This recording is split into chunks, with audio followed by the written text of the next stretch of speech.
92 वर्ष बयस विदाय नेले आशा भोसले। हिंदी सिनेमा रे 7 दशंधि अधिक समय धरी लंबा कैरियर रे से हजार हजार गीत रे स्वर देइछंती। आशा भोसले 20 रु अधिक भाषा रे गीत गाइथिले।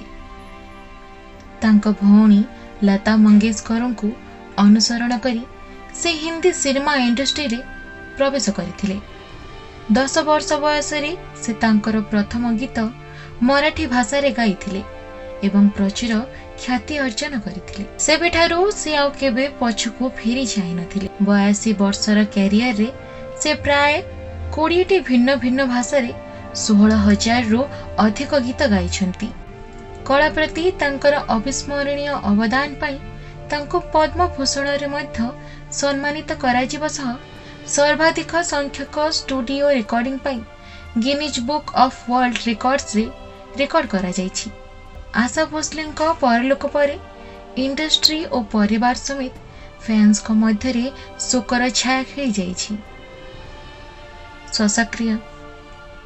श्वासक्रिया जनित समस्या एवं हृदघात परे तांको मुंबई रो ब्रिज कैंडी हॉस्पिटल रे भर्ती करा जायतिला। रविवार दिन गायिकांक देहांत होइछि। कुहा जाउछि जे तांकर मल्टी ऑर्गन फेलियर जोगु तांकर मृत्यु होइछि। आज गायिकांक अंतिम संस्कार मुंबई स्थित शिवाजी पार्क रे कराजिबो। अपराह्न रे राष्ट्रीय सम्मान सहित अंतिम संस्कार कराजिबो। एहा पूर्वरु जनसाधारण समेत सेलिब्रिटी और तांको परिवार लोके तांको बासभवन रे तांको शेष श्रद्धांजलि देबे।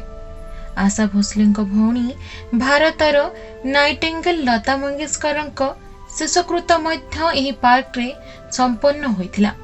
सही अवसर रे तांको मध्य पूर्ण राष्ट्र सम्मान सह विदाय दिया जायथिला। आशांको मध्य राष्ट्रीय सम्मान सह अंतिम संस्कार कराजिबो।